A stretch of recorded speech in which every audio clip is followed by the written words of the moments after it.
Tecnológico de Monterrey, reciban la más cordial bienvenida a la presentación del libro Nadie me verá llorar, evento que forma parte del programa cultural de la 32ª Feria Internacional del Libro de Monterrey 2024. Para esta presentación tenemos el honor de contar con la presencia de la autora Cristina Rivera Garza y Gabriela Riveros como presentadora. Cristina Rivera Garza es escritora, historiadora y crítica. La originalidad de su voz, el aliento poético de su escritura y la mezcla de lo literario con las ciencias sociales la han convertido en exponente única de las letras mexicanas. Ha impartido cátedra en la UNAM, la Universidad de California en Santa Bárbara, la Universidad Estatal de San Diego y la Universidad de Stanford. Es profesora distinguida del Departamento de Estudios Hispánicos y directora del programa de doctorado de Escritura Creativa en Español de la Universidad de Houston. Autora de Nadie me verá llorar, La fractura exacta, Poesía completa y El invencible verano de Liliana, por la que recibió el premio Javier Villaurrutia en 2021 y el premio Pulitzer 2024, en la categoría Memoria o Autobiografía. También ha sido reconocida con el premio Anna Segens en 2005 y fue miembro de SNCA y doctora honoris causa por la Universidad de Houston. Ingresó en el Colegio Nacional el 21 de julio del 2023.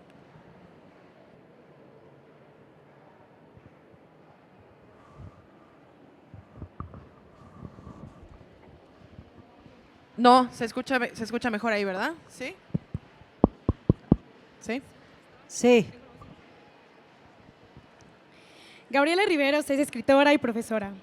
Su literatura ha obtenido más de una docena de premios nacionales e internacionales y se ha publicado en antologías y revistas de España, Argentina, Colombia, Alemania y Estados Unidos. Su libro de cuentos, Ciudad Mía, obtuvo el Premio Internacional Universidad Extremado de Colombia y el cuento Ven por Chile y Sal, el Premio Literario de Deutsche Welle de Alemania. Es autora del libro Poesía en la orilla de las cosas por Vaso Roto Ediciones y la novela Destierros y Olvidarás el fuego, la cual fue adaptada a teatro y fue ganadora de un Latino Book Award en ficción, historia y del premio Antonio García Cubas. A continuación, cedo la palabra a nuestras invitadas.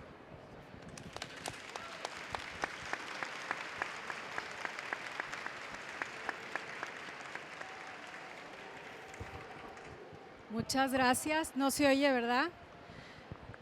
¿Se oye? Hola. ¿Se oye? ¿Pueden subir un poquito más? ¿Sí? ¿Se oye? Es que tenemos que hablar más fuerte que los vecinos, ¿sí? Bueno, pues qué gusto esta sala llena para que podamos escuchar y ver a Cristina Rivera Garza. Muchas gracias por estar aquí. Buenas tardes a todos. Gracias Eloísa Nava, que está aquí, su editora. La editora de Literatura Random, por esta invitación para estar hoy aquí. Gracias al equipo también que vuelve posible la Feria Internacional del Libro en Monterrey y todos a ustedes por su compañía. Híjole, bueno, hagamos el intento. Es un honor para mí y un inmenso placer estar hoy aquí con mi queridísima Cristina Rivera Garza, amiga, escritora, para conversar sobre su entrañable novela Nadie me verá llorar. Yo nomás quiero que levanten la mano porque creo que han de ser puros fans como yo. ¿Quién ya leyó Nadie me verá llorar? ¡Wow! Muy bien, por lo menos la mitad, y los que no, para que se la lleven. El 28 de septiembre del año 2000 conocí a Cristina, es decir, ayer se cumplieron 24 años. Al cierre de la FIL, asistí a la entrega del premio de novela Impact con Arte y TESEM, que en aquella ocasión le otorgó a ella en aquel edificio del CEDES, fue en Campus Monterrey. Recuerdo a ella con una blusa blanca, su cabello cortito, traía sus lentes, acompañada por sus padres, porque su papá es ingeniero agrónomo del TEC. Y bueno, ahí me regalaron, cuando entrabas al evento muy bonito, me regalaron esta, que es la primera edición. Soy de las afortunadas que tiene esta primera edición. Y bueno, de esta extraordinaria novela que sería fundamental para mí. Durante esa temporada yo me había dado a la tarea de leer a los autores mexicanos nacidos en la década de los 60. Buscaba material para elaborar mi tesis de maestría. Para entonces, pues ya había leído muchas novelas de ágiles narradores, pero yo buscaba algo más. Para mí la literatura, más que resolver intrigas, otorgar respuestas o narrar aventuras, debía apostar por una nueva manera de aprender aquello que escapa a las palabras. Dice Hugo Mujica que un creador genera un mundo, abre un espacio que no existía antes, desde un lugar que no se ha pensado antes. De manera que cuando leí Nadie me verá llorar, me impresionó el lenguaje.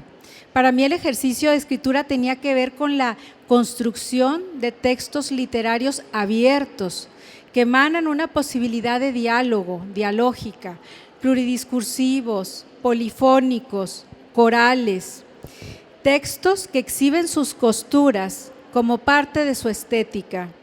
En esta novela encontré lo que yo buscaba. Me parecía que hacia allá debía de apuntar la literatura, y a partir de ahí me dediqué 2 años y medio a leerla a detalle y a escribir mi tesis, que hoy me la traje. Ha estado ahí guardada 22 años, pero bueno, esta es mi tesis de Nadie me verá llorar.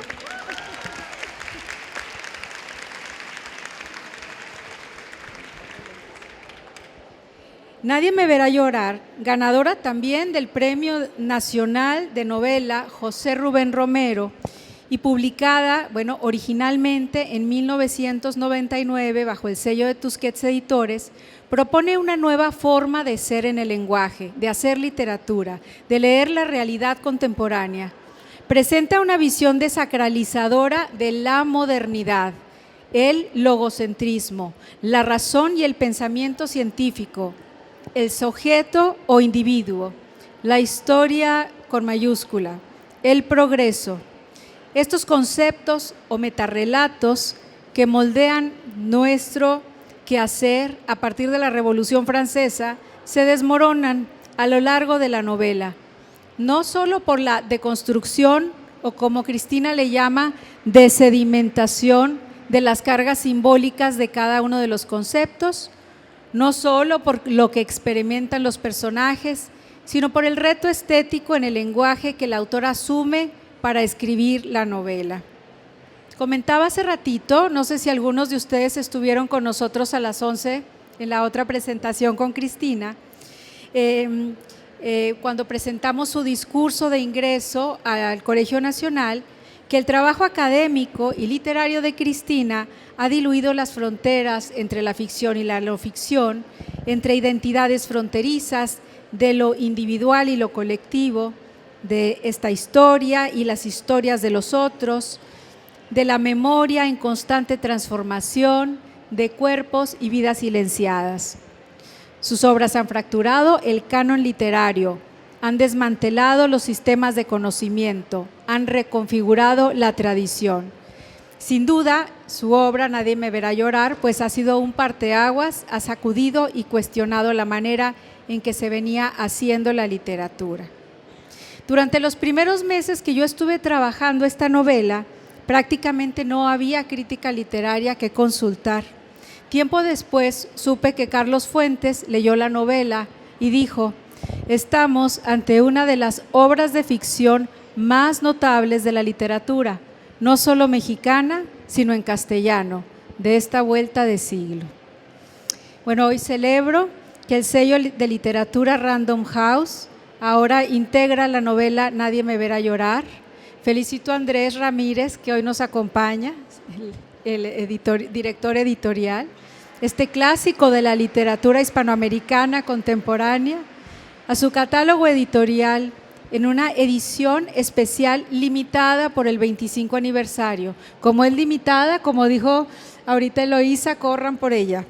Esta nueva edición incluye además un ensayo inédito titulado Vivir en la vida real del mundo y las cartas de Modesta Burgos transcritas a mano por Cristina.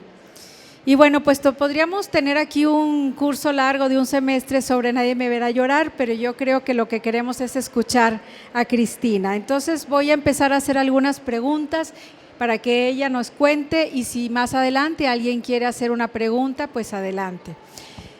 Bueno, pues primero preguntarte lo básico, ¿qué significa para ti, Cristina, esta nueva edición de 25 años? Y por otro lado también me encanta que ya Matilda regresó a ser Modesta Burgos. Cuéntanos. Claro que sí. Hola, sí se oye, ¿verdad? Bueno, qué gusto estar aquí contigo, Gaby, y con todos ustedes aquí en Monterrey. ¿Cómo están? Bien, ok, eso me gusta. Parece que todavía hay energía hoy a las 3 de la tarde. Ojalá que así estén después a las 4 y a las 5 y a las 6. Así estemos. Vamos a ver. Y me parece del todo, más allá de una coincidencia, que estemos festejando estos 25 años de Nadie me verá llorar aquí en Monterrey, donde bien lo has dicho, ¿no? Fue uno de los primeros lugares donde aquella vieja versión, la primera versión de Nadie me verá llorar, se dio a conocer, ¿no? Entonces, estamos haciendo un círculo grandote de los mira nada más, sí la leyó muy bien. Se me hace que sabe más de la novela que yo a estas alturas, ¿no? Entonces, me da un gusto enorme. Ok. ¿Qué significa? Nadie me verá llorar no fue la primera novela que yo escribí. Tengo por ahí 2 y hasta creo que 3 manuscritos de novelas que por fortuna no publiqué, nunca publicaré. Hay órdenes expresas a mis herederos de que jamás se publiquen, porque son trabajos que yo tenía que hacer para crecer, pero que ustedes no se tienen que aventar para ir leyendo, eso sí.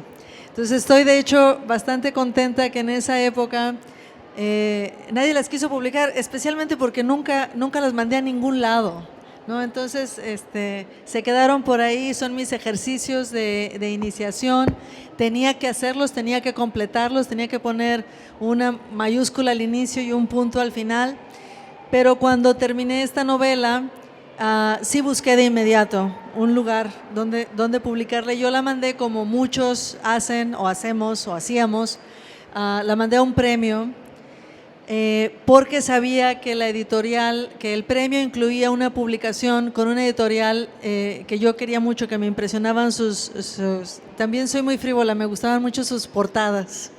Y yo decía, me encantaría que esta novela tuviera una portada de Tusquets. Y bueno, la mandé a este concurso, este premio nacional, el José Romero, ¿sí? Y ganó. Pero en lugar de ponerla con la portada negra que a mí me encantaba, al editor de esa época se le ocurrió ponerla en esta portada, que bueno, está muy bien, qué bueno que la publicaron, pero no era la portada que yo quería. Y entonces les voy a contar la historia larga, pero sucinta, ¿no? Al mismo tiempo. Después de eso, yo mandé personalmente esta novela al premio de la FIL, al Sor Juana. Y cuando ganó el premio Sor Juana, entonces al editor que lo había publicado así dijo, a lo mejor me equivoqué y sí tendría que haberla publicado en la negra, y entonces ya habiendo ganado 2 premios, entonces sí consideró que era suficiente para que la novela pasara a la cubierta negra. Es la autora resentida hablando 25 años después. Es la autora que dice, ojalá ese editor esté por aquí oyendo algo. No es Andrés, era otro. Y bueno, en esa época, cuando yo pasé algunos años, al menos unos 5 años haciendo investigación para este libro, las reglas del archivo donde yo consulté, donde yo al inicio encontré el expediente de la paciente, de la interna, se decía entonces, que se convirtió en la protagonista de esta novela, la ley del archivo decía que no podía utilizar su nombre verdadero por cuestiones de privacidad. Y entonces por eso el personaje se llamó en esa época Matilda Burgos. Me gustaba a mí mucho el apellido. Yo no le dije a los del archivo que lo había conservado, yo dije, no es el mismo nombre, ¿no? Es otro. Y le cambié nada más el nombre propio. Pero ahora que estábamos preparando esta nueva edición, los mismos del archivo me dijeron que la ley había cambiado en el 2012, la nueva ley de archivos, y que ahora ya era del todo posible utilizar el nombre verdadero de mi protagonista. Y su nombre verdadero es Modesta Burgos L., todavía no sé cuál es su segundo apellido, y felizmente entonces ahora para esta edición de aniversario de un cuarto de siglo, el personaje protagonista femenino de esta historia finalmente lo pueden conocer, pueden pronunciar su nombre, el nombre con el que nació, el nombre con el que está en los expedientes de la Castañeda, el nombre con el que ella firmó los escritos que dejó y que forman parte de su expediente también en el archivo, un hombre que ella quería mucho porque firmaba cada rato y le interesaba mucho que se conociera que ese era su nombre. Entonces Modesta Burgos ha regresado y ha regresado con su propio apelativo. Entonces todo eso a mí me llena de mucho gusto que el libro haya sobrevivido, porque es difícil, ¿no? La literatura, siempre lo he dicho, es una carrera de larga duración, ¿no? Y es un maratón, no los 100 metros, y aguantar estos ojalá primeros 25 años, pues me hace verdaderamente muy feliz que haya contado con el privilegio de lectoras como Gaby, de lectoras y lectores como los que están aquí, y ojalá que siga ganando también lectores y cómplices hacia el futuro.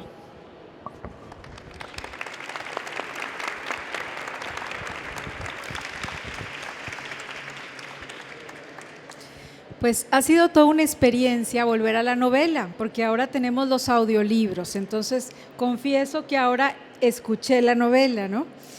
Y también regreso, Cristina, y pienso algo así como, claro, de esto se trataba todo. Ahora que he seguido leyendo lo que pasó después. Toda tu producción se deriva de aquí.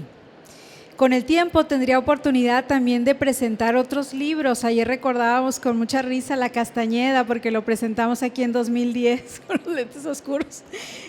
Lo anterior, que la presentamos en Texas y en Marco, había Humo o Neblina o no sé qué, también con una entrevista para la UNAM, Autobiografía del algodón, El invencible verano de Liliana. Nadie me verá llorar es el semillero literario desde donde todo ha germinado, creo ahora. Aclaro literario, porque las palabras siempre llegan mucho tiempo después del verdadero origen. En esta novela aparecen los hilos de los que se tejería tu trabajo hasta el día de hoy. Ya aquí está el tema del lenguaje, los archivos, su materialidad, las escrituras que hacen otras cosas, las escrituras colindantes, geológicas, incómodas, el peso de la palabra y también el peso de los silencios, la neblina entre ficción y no ficción creativa, desapropiación, migrantes, muertos indóciles, campesinos, tierras desalojadas, cuerpos, mujeres, violencia, las memorias arrasadas, el margen, la periferia. Antes de la novela estuvo la materialidad del archivo de Modesta Burgos, estas huellas habitadas, aquel primer título de Luto humano de Revueltas. Este archivo, que es una huella, porque está ahí, pero porque nos permite habitarlo, recrearlo. Entonces te quiero preguntar, Cristina, ¿qué fue lo que te cautivó en el archivo de Modesta Burgos? Y primero, porque han de saber que primero, antes de ser una novela, fue una tesis. ¿Qué fue lo que primero te llevó a tu tesis doctoral como historiadora? La desobediencia, Gaby, que siempre nos lleva a buenos lugares. Fíjate que mi formación académica es en el campo tanto de la sociología como de la historia. Y yo estudié el doctorado en la Universidad de Houston, tenía mi asesor, el doctor John Hart, era un especialista en la Revolución Mexicana, especialmente en los aspectos agrarios de la Revolución Mexicana. y a mí me interesaba muchísimo el tema, quería investigar, aparte, pues eso hacía mi asesor, tampoco podía salirle con que iba a ser algo del siglo XVI o otra cosa por el estilo, pero a la vez decía, pero es que yo no me interesa eso, o sea, su mundo, que me parece fundamental para conocer la historia del México moderno, como quiera, no es algo que a mí me mueva mucho. Y entonces anduve buscando, intentando, por algunos meses consideré, por ejemplo, escribir la historia de Garrido Canaval en Tabasco. ¿Qué andaba yo pensando en Tabasco? No sé, pero consideré varias cosas. Pero ¿saben lo que pasó? Que yo fui a la Ciudad de México con una beca de la universidad, iba a pasar un año investigando archivos y llegué, como todo joven historiador, al Archivo General de la Nación. Y ustedes saben, no sé si sepan, pero el Archivo General de la Nación está ahora en lo que fue una cárcel muy famosa, la de Lecumberri. Y se imaginarán que los edificios, pues, no dejan de tener su espíritu nada más porque sí. La arquitectura es de panópticon, lo que antes eran las crujías, pues ahora ya hay distintas ramas del archivo. Entonces yo llegaba ahí en las mañanas y la verdad se sentía la vibrota aquella de la cárcel terrible, y yo decía, no, pero es que esto no es lo que yo creo que debo de estar investigando. Quería algo que tocara la vida cotidiana, quería saber la perspectiva de hombres y mujeres acerca de este gran cambio radical, nos han dicho, en la vida de México, que fue la revolución entre 1910 y 1920. Entonces anduve preguntando y estuve yendo muchos días a este archivo y cada día decía, esto no es lo mío, me saca de onda. Y eso lo cuento en el artículo que ahora aparece, en el ensayo que ahora aparece para esta edición limitada y de aniversario, que un buen día, yo desesperada, estudiante graduada desesperada, llegué a la oficina de alguien en el archivo, todavía no sé quién es, a lo mejor ahora va a salir quién es, a expresarle a esta persona, un hombre, por cierto, mi gran cuita, ¿no? Llegué, le digo, oiga, muchas gracias por tenerme aquí, está genial su archivo, pero a mí no me gusta, no encuentro nada, tengo que escribir mi tesis, o sea que ya arrégleme la vida, en otras palabras, fue lo que le estaba pidiendo al pobre hombre. Y esta persona que cambió mi vida en muchos sentidos, se me quedó viendo desde detrás de su escritorio y me dijo algo así como, la memoria me lo entrega de la siguiente manera. Me ve, lo piensa y dice, ¿sabes qué? Acaba de llegar 75,000 expedientes del manicomio La Castañeda al archivo de la Secretaría de Salud en el centro de la Ciudad de México. Y se ve que a ti eso te va a interesar mucho. Pero sí lo dijo así, esa frase sí es literal. Y entonces yo me quedé pensando, bueno, lo puedo tomar como un insulto o lo puedo tomar como una buena sugerencia, y decidí no tomármelo personal y dije, bueno, muchas gracias, me fui de ahí, agarré mis cosas.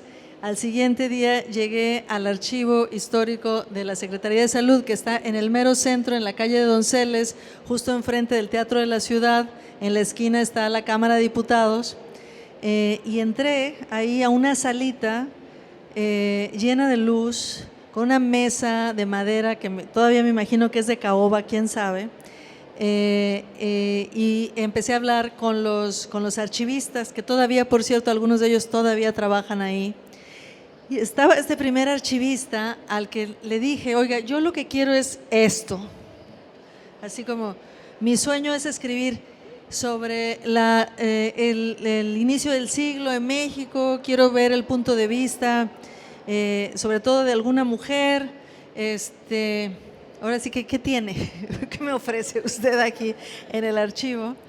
Y el archivista le dije que quería ver expedientes de 1910, de 1920, de 1930, 100 de cada década. Y el archivista me dijo, ok, vamos a empezar por lo primero. Tenemos desde 1911, sacó las cajas, me las llevó a la mesa, yo abrí esas cajas verticales que son las del archivo y me puse a ver cuáles eran los más gordos, ¿no? Porque dije, el que tenga más páginas debe ser el que tiene más chisme, ¿no? Y saqué un archivo, un expediente, lo abrí y ahí estaba la fotografía de quien se ha convertido todos estos años en una compañía tan cercana y tan larga. Se llamaba Modesta Burgos, tenía el pelo suelto, estaba mirando hacia la cámara con una sonrisa entre coqueta, no sé, como media soberbia también, medio divertida. No tenía la cara de una interna del manicomio general.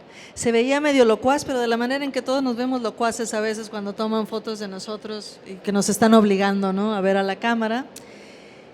Y me di cuenta en ese momento que había 22 páginas en letra manuscrita que había escrito Modesta Burgos a los que les había llamado sus oficios diplomáticos. Y entonces supe ahí que algo iba a pasar. Yo tenía la idea de que la relación con el archivo es mucho como una relación de amor, que tenía que suceder un flechazo, que sin el flechazo no iba a ocurrir nada. Y en ese momento yo dije, ojalá que yo les resulte a ella tan interesante como me lo está resultando a mí, porque esto tiene toda la cara de flechazo para mí. Exacto, exacto. Así de sincrónico fue el asunto.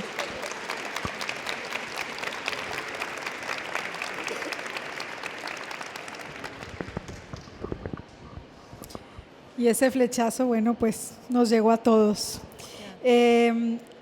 Fíjate que sobre el proceso de escritura creativa, ahorita que hablas de cómo llegó a ser una tesis, y luego dentro de la novela hay algunos fragmentos que también abordan de alguna manera lo que es un proceso de escritura creativa. Por ejemplo, dice, en la página 198 dice, todo es insignificante, los principios y los finales han quedado atrás, nada tiene consecuencia. En la página 25 dice, todos sus papeles van a parar al expediente 6353 y ahí se quedan en los márgenes de los días y del lenguaje, como Joaquín, como el manicomio mismo. Y entonces ahora te pregunto, o sea, tienes esta materialidad del archivo, estas voces, estas escrituras, estas 22 páginas donde ella escribe, ¿y cómo fue tu transitar de una tesis de doctorado desobediente e indócil para llegar a Nadie me verá llorar? Esa es la clave de todo, ¿verdad? Esa es la pregunta que es bien difícil de contestar. Fíjense que cuando yo estaba escribiendo esa tesis, por cierto, tienen que saberlo, bueno, hasta me da pena admitirlo, pero no había Wikipedia. Entonces, cada una de los datos y de la información incluida en este libro son cosas que investigué.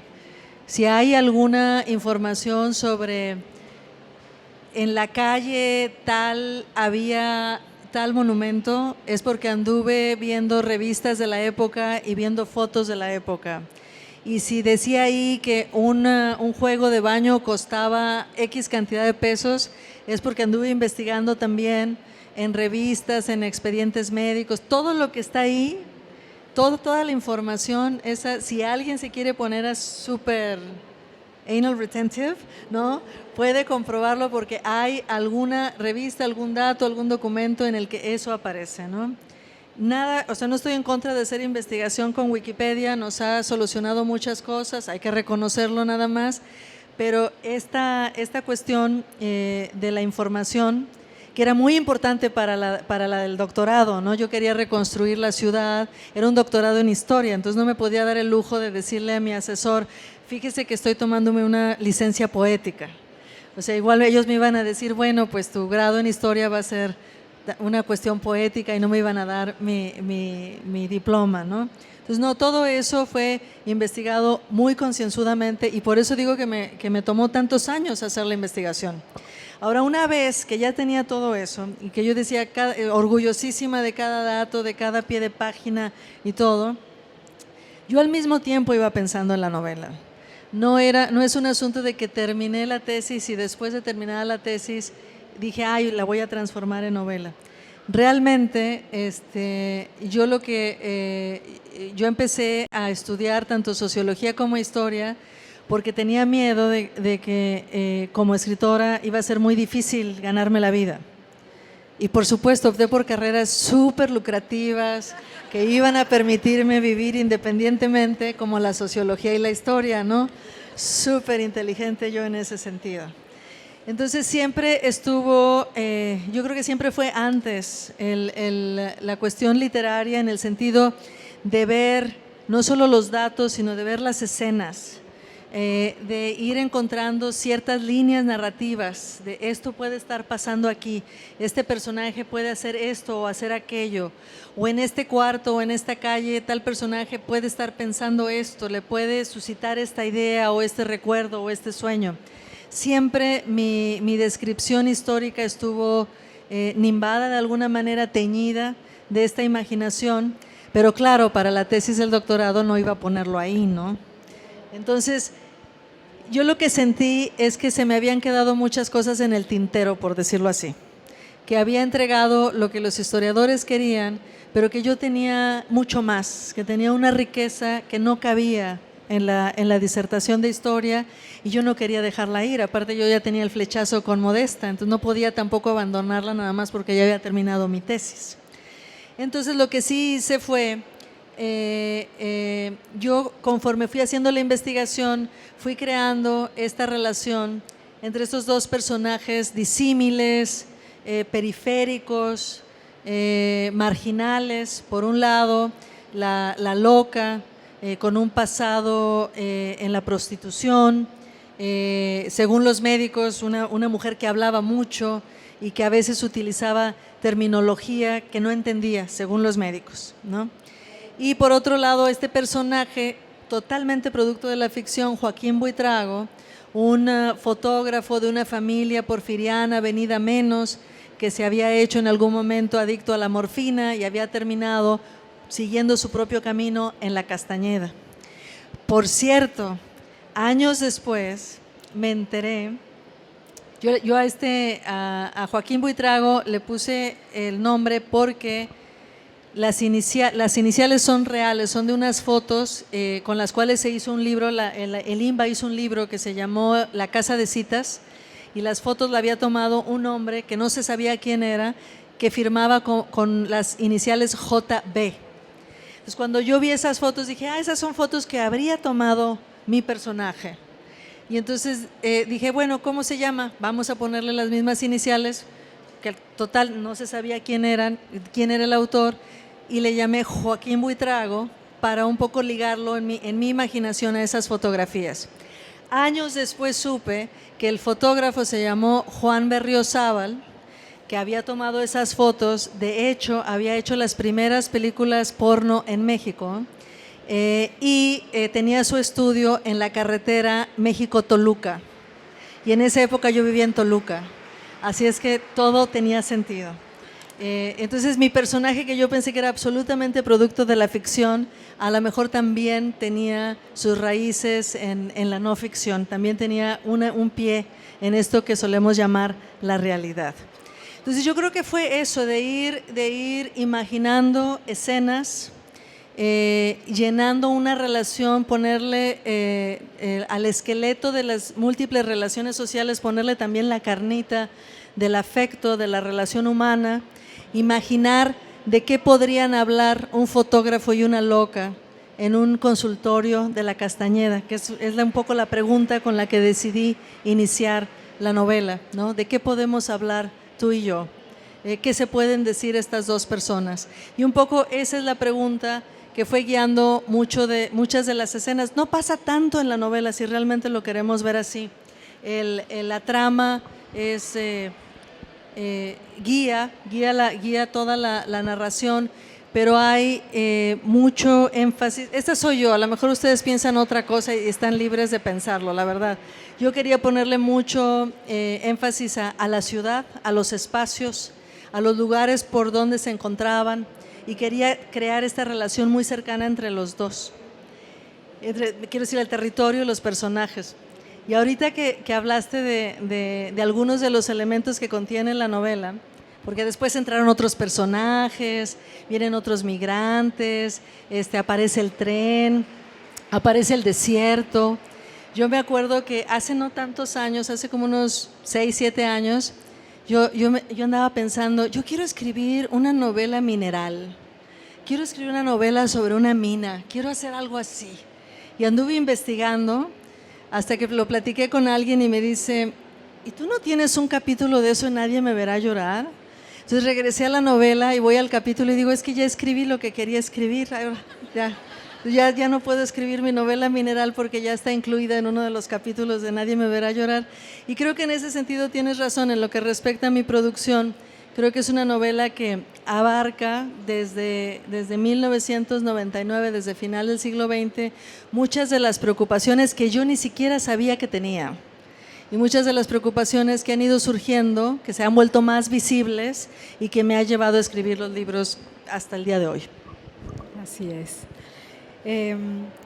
Y bueno, sí, si alguien no conoce Nadie me verá llorar, después salió otro libro que se tituló La Castañeda, que decía hace rato que lo presentamos aquí en 2010, y es ensayo, y me acuerdo muy bien que platicabas que eran como unos hermanos siameses, ¿no?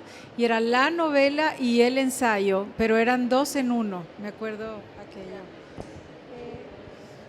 Por ahí hay otras citas en la novela que me quedo pensando en esta relación tuya, mirando esos archivos y reflexionando, y que luego irían a la novela.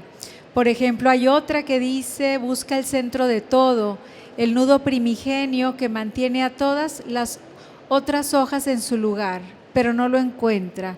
La estructura es caprichosa y obedece solo a sus propias reglas. No hay principio, no hay final. Luego hay otra en la 120 que dice, hay ciertas conversaciones que solo pueden llevarse a cabo en el silencio. Y luego hay otra en relación al lenguaje, y yo pienso en estas, pero pienso en todos tus libros que siguieron, ¿no? Hay una, que, bueno, yo estoy citando mis páginas que son esas, pero creo que ya no son, porque bueno, así es todo es lenguaje. Los maestros con los que empezó a explorar el laberinto de la mente hablan un idioma, y los enfermos recluidos dentro de los muros de la Castañeda, otro diferente. Su tarea es traducirlos para encontrar los puentes invisibles que van de uno a otro. Y pues yo creo que eso era lo que tú estabas haciendo también, ¿no? Bueno, ahorita a inicios del siglo XX mexicano, este fotógrafo y morfinómano Joaquín Buitrago, del que nos estaba platicando ahorita Cristina, identifica en el manicomio de la Castañeda a la interna Modesta Burgos, una mujer que años atrás él mismo retrató en el burdel La Modernidad. Ahora, desposeída de todo, aún conserva el imán que lo atrae. Obsesionado por su historia, busca hacerse del expediente médico, porque debe haber algo más en el silencio de su vida, dice el fotógrafo. Y bueno, ahora, Cristina, enfocándonos un poquito más, me parece que Joaquín Buitrago tiene mucho de ti. Es un personaje que, bueno, como ya contaste un poco de su vida, nace en esta familia, va por un camino más o menos de estudio tradicional, y de pronto hay una frase que dice que cuando sale de un bar, dice que le da la espalda y se sale de la historia. Y que se dedica, bueno, para mi gusto, empieza a registrar aquello pues que nadie nombra, porque incluso con sus colegas fotógrafos no está de acuerdo. A él no le parecía nada atractivo ir a retratar todo el progreso del porfiriato, todas estas grandes plazas y edificios afrancesados y todo esto que es el cliché del porfiriato. Entonces, de alguna manera pienso que Cristina también un poco se despoja, se sale de la historia y se dedica a registrar lo que nadie nombra, lo que nadie quiere ver. Entonces la pregunta es, ¿qué tanto hay de ti en Joaquín Buitrago? ¿Cómo se convierte uno en fotógrafa de locos y los locos somos todos nosotros la realidad? O sea, creo que ser fotógrafo de locos pues es ser escritora, ¿no? Fíjate que yo creo que tienes razón, hay mucho de mí, pero hay mucho de mí en Modesta, o hay mucho de Modesta en mí. Yo creo que hay una como dispersión de subjetividad, ¿no? Hay en la obsesión, por ejemplo, de Joaquín en investigar, en andar hurgando cosas. Creo que hay mucho de la historiadora que soy, de esta cuestión medio obsesiva de andar buscando. No me parezco en él en lo morfinómano, que quede claro. Esa no es una experiencia que tenga, aunque sí fumé tabaco muchos años, ya no, y tomé café muchos años, ya no, o sea, ya que no sé qué hago viva a estas alturas, pero sí ese tipo de conductas que a veces llevan las personas que somos muy obsesivas y que estamos como dándole vueltas mucho a las cosas en la cabeza. Pero creo que en los libros que realmente nos importan estamos ahí muy completos, no en términos de las anécdotas de nuestras vidas, no en términos no es tan fácil la transferencia. Creo que estamos ahí por ciertos tonos, ciertas proclividades del lenguaje, ciertos automatismos a veces que ni siquiera sabemos, ¿no? Y eso puede funcionar. Y estamos a 5 minutos, ya me están indicando acá, y yo no quiero que pase más el tiempo sin enseñarles algo de lo que estoy muy orgullosa. Este es el cuadernillo con el que viene la edición de los 25 años. Nada más lo vamos a hacer para esta edición. O sea, si hoy lo compran, se van a llevar algo de colección, porque ya después haremos otra cosa, pero ya esto no, porque le sale muy caro a la editorial. Eso me dijeron. Pero fíjense que adentro están mis transcripciones de la letra de Modesta, que es ahora también, su letra está en esta portada. Entonces nos interesaba mucho a Elo y a mí, cuando empezamos a hablar de la portada, había la posibilidad de poner la foto de la que les hablé hace rato, y después dijimos, no, pero la foto es como la vieron otras personas a ella, y la letra es cómo se construye ella a sí misma. Aquí está su autoría, ¿no? Entonces hice ahora, todos estos años después, algo que había hecho al inicio, que fue, el material del archivo, su letra es difícil de entender. Es una letra que no viene de las escuelas de gobierno, no es una gimnasia que haya entrenado, parece ser que ya era una alfabeta reciente, aunque ahora que la volví a escribir ya no estoy tan segura de eso. Es una letra también muy estilizada, con grandes, con mucha filigrana por ahí, ¿no? Bueno, eso yo lo había hecho hace muchos años en mi primera estancia en el archivo para entenderla, para saber si la estaba leyendo bien, la transcribí. Pero claro, en esa época yo no sabía que ese era un trabajo de arte visual, y nada más lo dejé ir y quién sabe dónde quedaron esas hojas. Y ahora para esta edición le digo a Elo, yo tengo ganas de regresar al archivo, de volver a comprar ese papel cebolla, de comprar un lápiz tinta que es con el que Modesta escribió estos textos. Para los muy jóvenes, ustedes no creo que sepan, yo tampoco lo sabía, a decir verdad. Este lápiz tinta es el que se usaba, que se mojaba en la lengua y que después podía seguir escribiendo, y que con la humedad esta tinta que es negra se convierte en morada, ¿no? Con el tiempo. Por eso la portada es morada aquí. Entonces compramos el lápiz tinta, compramos el papel, fui al archivo, me senté ahí y empecé a transcribir. Ahora como con mucha intención, diciendo, estoy poniéndome no solo en los zapatos de Modesta Burgos, sino en el cuerpo de Modesta Burgos. Y ustedes saben, todos escribimos de manera distinta, tomamos el lápiz de manera distinta, hacemos esfuerzo con distintos músculos, tomamos un montón de decisiones para escribir la más simple de las frases. Pues yo estaba muy a gusto pensando que esto era una cosa, sí tardada, que requería mi atención, pero que no iba a tener mayor efecto en mi cuerpo. Pues ahora, meses después, todavía traigo una tortícolis enorme, porque claro, tenía que hacer un esfuerzo especial, tenía que posicionarme de maneras que no son naturales para mi cuerpo para escribir. pero finalmente se logró. Lo hicimos aquí y Elo y su equipo de diseño lograron esto que me parece increíble. No está del tamaño original, del tamaño, de hecho las hojas del archivo, algunas son en tamaño oficio, algunos de ustedes son tan jóvenes que ni siquiera saben qué es el tamaño oficio, pero están aquí en este tamaño. Esta es la letra de Modesta, esto es cómo escribía. Si fueran ustedes al archivo, esto es lo que verían ahí. Y me parecía que materialmente es lo más cerca que vamos a estar de Modesta, de su rebeldía, de su crítica, de su desobediencia, de su manera de decir, yo estoy aquí, yo estoy en el mundo, requiero de tu atención, quiero participar en tu diálogo. Todo lo que las escrituras de archivo, los objetos que encontramos nos dicen. Entonces yo la verdad quiero agradecerle a Elo el esfuerzo que puso. No todos ni todas las editores hacen lo que ella hizo. Pasó días en el archivo, se las arregló para que… ¿Ya nos vamos? ¿Nos están corriendo? Se las arregló para que nos facilitaran toda suerte de cosas ahí.